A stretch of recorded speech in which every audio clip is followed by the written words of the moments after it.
Bonjour, chères femmes et chères mamans bien occupées, peut-être débordées, j'espère pas trop épuisées. Alors, aujourd'hui, nous allons parler de ce que c'est de déléguer aux autres, déléguer à notre entourage des tâches dont on ne veut plus avoir la responsabilité. Mais avant, je me présente, je suis Christine Tagier, docteur en psychologie, psychologue en bureau privé depuis plus de 20 ans.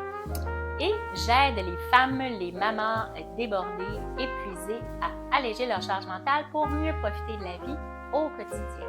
Et à travers les années, alors voilà, je me suis rendu compte après avoir rencontré beaucoup de femmes, de mamans, des papas aussi qui portaient une lourde charge mentale sur leurs épaules. Ça m'a donné envie de mieux connaître cette thématique, cette problématique qu'on voit de plus en plus dans la société et de créer des petites capsules vidéo pour aider la communauté à mieux gérer, mieux alléger leur charge mentale de toutes sortes de petites façons. Donc aujourd'hui, nous allons parler de ce que c'est que déléguer complètement.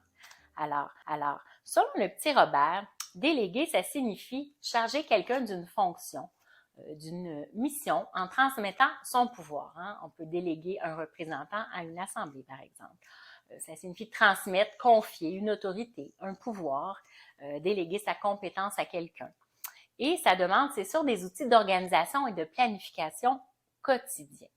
Donc, que ce soit dans leur version papier ou électronique, plusieurs outils existent et sont mis à notre disposition aujourd'hui pour favoriser l'établissement d'une routine quotidienne et d'un horaire qui est optimisé dans le but de bien organiser vos tâches professionnelles, familiales et personnelles, de planifier vos rendez-vous, vos réunions et surtout de vous aménager des espaces de temps libre pour prendre du temps juste pour vous.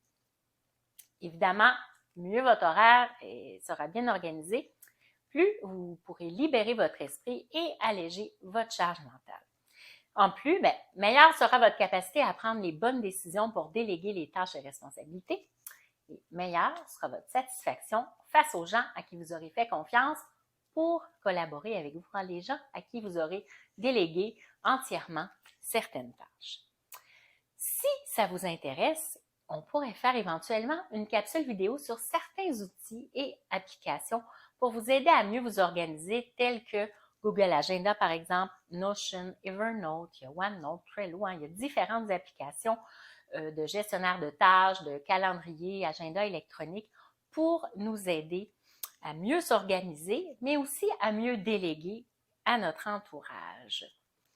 Avant de poursuivre, j'aimerais, si vous pensez que mes petites capsules vidéo puissent intéresser d'autres personnes, que vous puissiez les partager. Vous pouvez aussi cliquer j'aime, écrire un commentaire ou vous abonner à ma chaîne YouTube. Vous pouvez également vous inscrire à mon groupe privé Facebook qui s'appelle « Alléger la charge mentale » et les détails sont dans la description de la vidéo si vous le souhaitez le faire.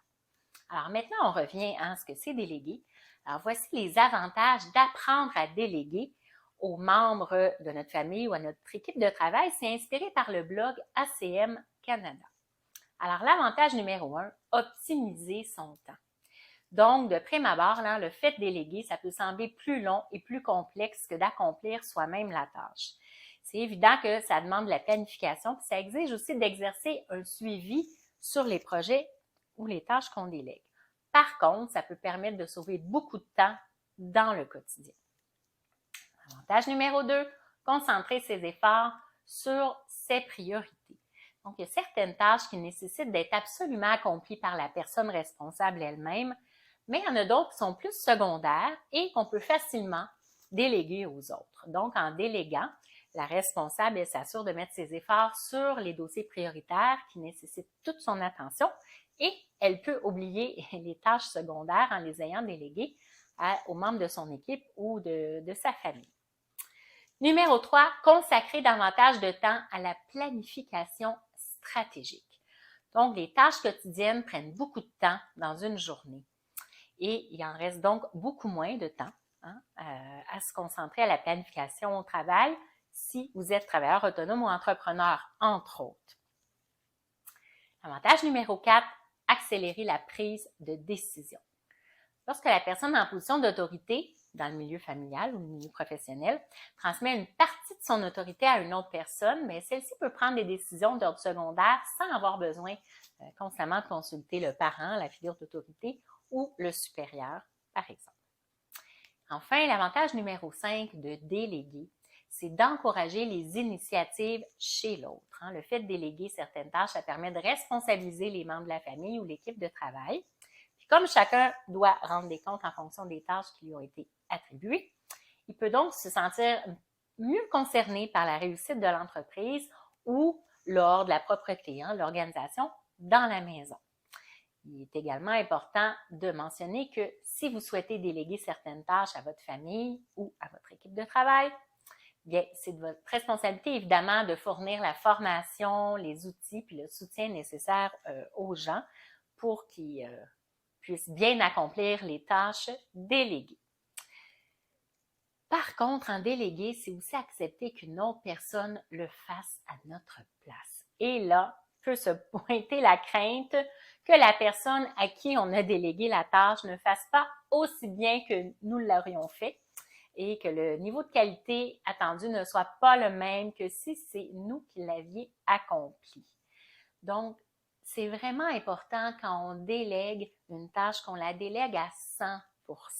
Par exemple, à la maison, si on choisit de déléguer la partie repas, épicerie, bien la personne qui s'en occupe doit alors s'occuper d'établir le menu de la semaine, par exemple, faire la liste d'épicerie avec ce que ça comprend pour le menu et aller faire l'épicerie puis la ranger au retour. À ce moment-là, on a complètement délégué cette tâche-là d'épicerie repas, puis on peut se concentrer sur autre chose à faire à la maison ou sinon prendre du temps pour soi, pour nos passions, pour nos loisirs.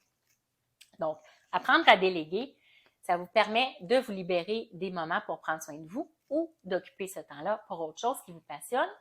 Mais pour y arriver, bien, vous devez vraiment apprendre à lâcher prise et à faire confiance aux compétences, à la responsabilisation de l'autre, puisque ça ne servirait à rien de déléguer une tâche si c'est pour toujours surveiller puis vérifier que l'autre personne le fait correctement selon vos standards.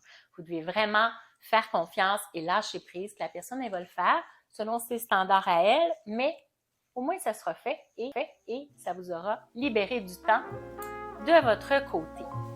Alors, ceci met fin à ma petite capsule vidéo sur la thématique de déléguer.